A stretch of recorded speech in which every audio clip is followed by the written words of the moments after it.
So, hi everyone. I want to welcome you to our Healthy Aging webinar series. My name is Michelle Matter. I'm the Director of Aging for the SDSU Center for Excellence in Aging and Longevity. And San Diego State University is an age-friendly university. We work to promote intergenerational learning, which includes encouraging students to research topics in aging and then present to the community.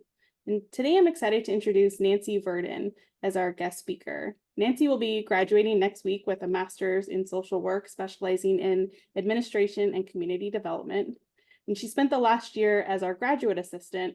She authored several blog posts, including information on home and community-based care, ageism, social isolation, and today's topic, depression in older adults. And I'll put a link in the chat so you can see some of her work. And with that, I'll turn it over to Nancy. Okay. Thank you for the introduction, Michelle. So hello, everyone. Thank you for being here. And again, I just want to put a quick disclaimer again. I am by no means an expert in this field. I was more given the opportunity to research a topic I was interested in and then informing you all about that. So I selected mental health and aging, specifically depression in older adults. So this presentation is more of a culmination of that research. So with that being said, we can get started. So what we'll be going through today. We'll be going through depression in older adults and symptoms, risk factors, as well as protective factors, prevention through policy and local initiatives, specifically an SPI initiative called the Call Hub. And then we'll open it up for discussion and questions. So depression and its symptoms.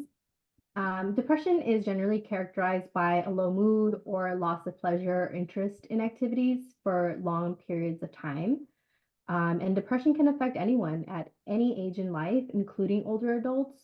So in older adults, according to the research, depression may be difficult to recognize because they may have other symptoms different than younger individuals, and they might exhibit specific depressive symptoms such as insomnia, anorexia, fatigue. So the perception tends to be that these symptoms are a normal responses to stress or a normal aspect of aging.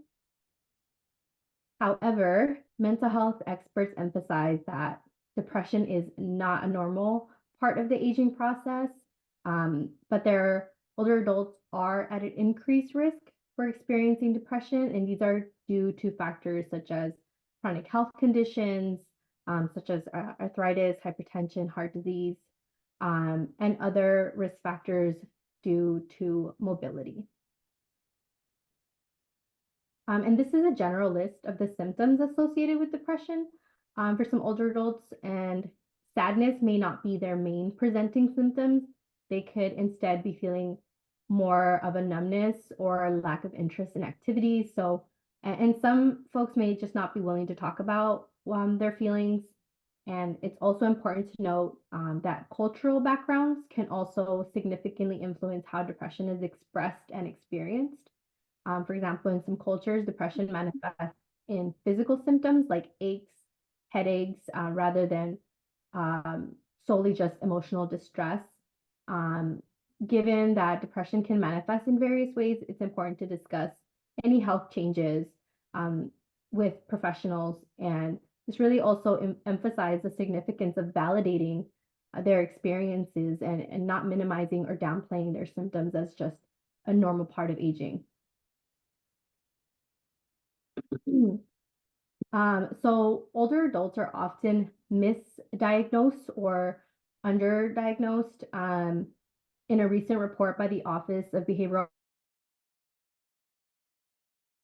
Health, that healthcare providers often fail to adequately recognize and diagnose depression and self-harm in older adults. And again, some signs in older adults,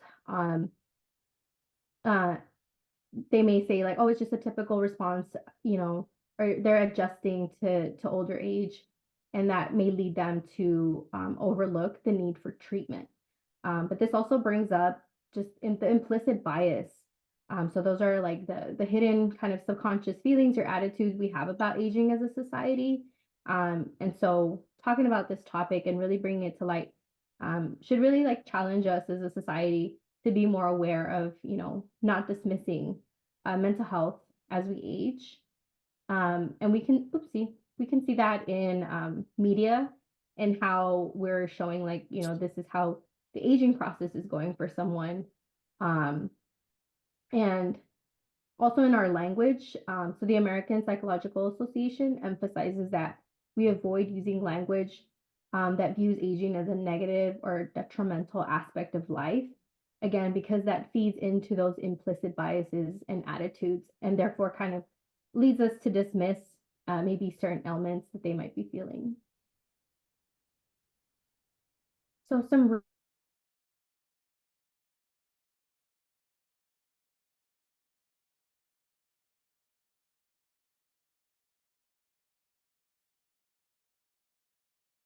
so an extended mourning due to a death of a friend, a family member, or a close loved one, a stressful event, and that could be due to financial issues, maybe being diagnosed with a new illness or disability, change in living situation or retirement, medical illness, particularly chronic conditions that are associated with disability or overall decline in health, progressive sensory loss, so hearing loss or eyesight loss can be a risk factor, and then a history of falling repeatedly is also can place someone at a risk, and sleep disturbances such as insomnia. Also, medications can definitely play a role. Prior depressive episodes or a family history of depression. And one that kept coming up a lot in the research is isolation. And studies show that loneliness and social isolation are associated with higher rates of depression. Another interesting fact was the mental impairment or dementia can also place someone at a higher risk, and particularly Parkinson's disease and Alzheimer's. So the research had shown that they present a little bit different also. So depression and Parkinson's disease is usually less severe than in older adults with neurological conditions. It is less likely to involve typical symptoms of sadness. However, depression can still occur in Parkinson's disease, albeit maybe their symptoms are less intense, but they recommend counting all symptoms toward a diagnosis of major depression, even if they overlap with Parkinson's disease symptoms. And this approach aims to prevent cases of depression in Parkinson's disease from being missed or underestimated. And Alzheimer's also places a risk factor, and this is also due to the fact that it could look different. When someone is diagnosed with Alzheimer's, their symptoms of depression can look like irritability. So it's just, again, it's really important that if we're gonna talk to our healthcare professionals about these symptoms that are showing up, that maybe they're also aware that these symptoms are presenting a little bit different depending on the diagnosis.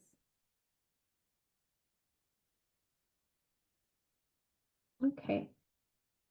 And some protective factors. While we just kind of went through various risk factors, it's also important to recognize that there are protective factors that can mitigate depression later in life.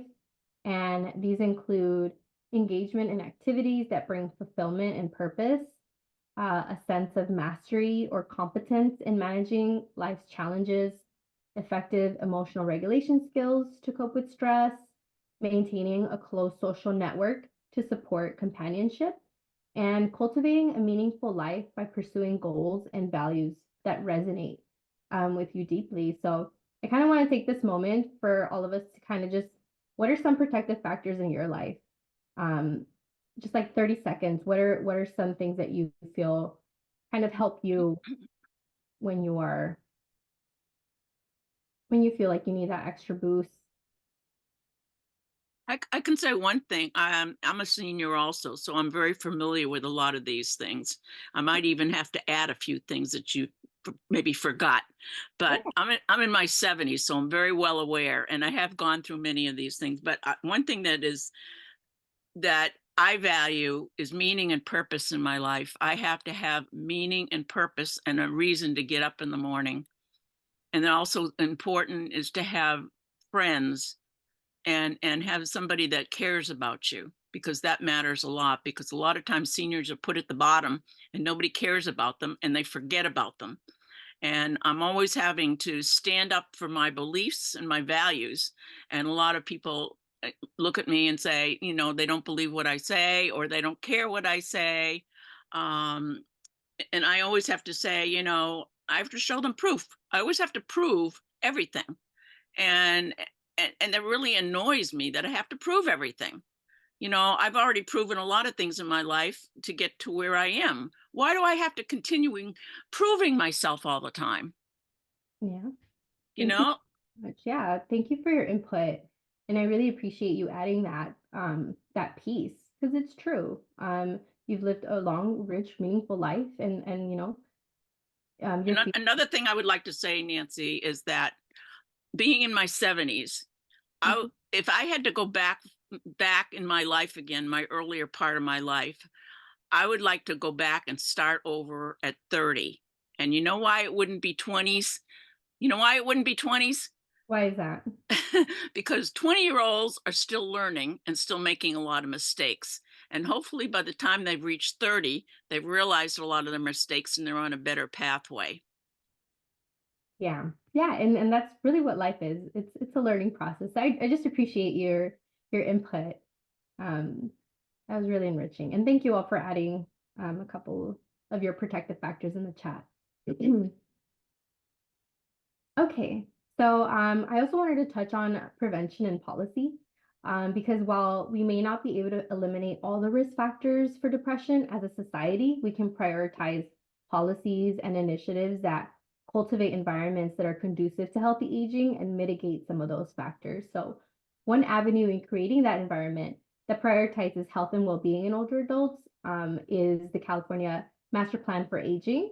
And this plan serves as a comprehensive guide for state, local, private sectors, and philanthropic organizations to proactively address the needs through 5 major goals. And so those are housing for all ages and stages, health reimagined, inclusion, equity, not isolation, caregiving that works, and affording aging.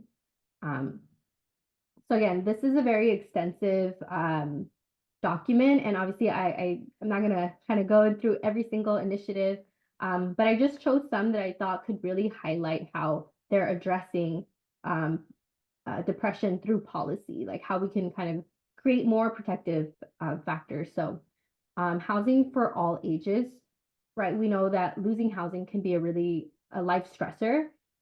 So having policies that mitigate and ensure stable and suitable living arrangements for our aging populations are really important. And also promoting community spaces that enhance social connections. There's a strategy on outdoor and community spaces for all ages. So that's a great way that we as a society can kind of move the needle. Health reimagined. So strategy B looks at healthcare as we age, and this one really focuses on the reduction and prevention of suicide among older adults, particularly adults over the age of 85 that are at the highest risk. We saw, well, I saw in the research that according to the National Council on Aging from 2021 to 2022, suicide rates among individuals 65 and older increased by 8.1%. Again, so if we're having prevention programs and education and screening older adults, that could help prevent potential harm. And also a focus on dementia, so more research and funding towards that. Inclusion and equity, not isolation. Again, this initiative, strategy D, really promotes volunteerism and encourages engagement across all generations. And again, it's very fruitful for everyone involved. And again, also adds as a protective factor. And then the last one that I thought kind of also helped mitigate depression is affording aging.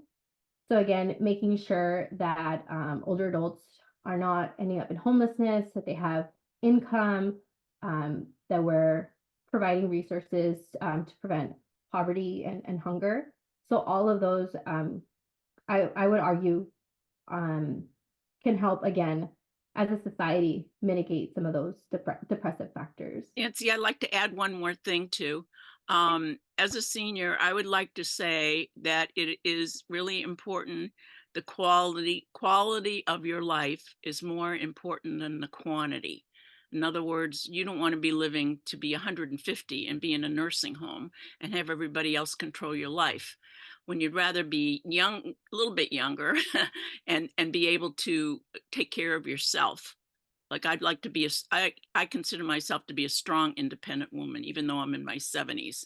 And I like to be able to go out and do what I need to do and not have to ask people for help if I don't have to.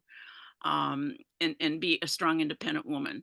So it's a quality of life that you have that's more important than how long you live. Mhm. And you've got to have a quality value in your life, because if you live to be 150, it's not going to matter if you're in a nursing home and everybody else is taking care of you. So it's the quality of life that's important. Yeah. Yeah. And I think a lot of the policy work is also kind of addressed to, like, we really need to build our systems in order for someone to age well, age healthy. But thank you. Thank you so much for your input. So I also want to highlight a local initiative. CEAL has been working with Determined Health and Meals on Wheels on an intergenerational call hub project. The call hub connects SDSU students with Meals on Wheels clients who are at risk for social isolation and experiencing loneliness for weekly 15-minute phone calls. Research has found that a 15-minute phone call can improve the general mental health of participants as soon as 4 weeks. So this is a local initiative that's addressing that social isolation and being proactive. This is a quote from one of our participants, and you can feel free to read that. I'm a participant of the program, and it took a little bit to get connected to her, but I finally had a call, and it was really great just to hear her out. We talked about cats for a while. So I found it really beneficial. And if you're interested in participating, just reach out to Michelle, and she can help get you connected. But for the most part, we've been hearing that it's been a positive experience. I know it's been a positive experience for myself as well. Just talking to someone else from a different perspective, getting to share also about my life with them. So if you are interested, you can reach out to Michelle.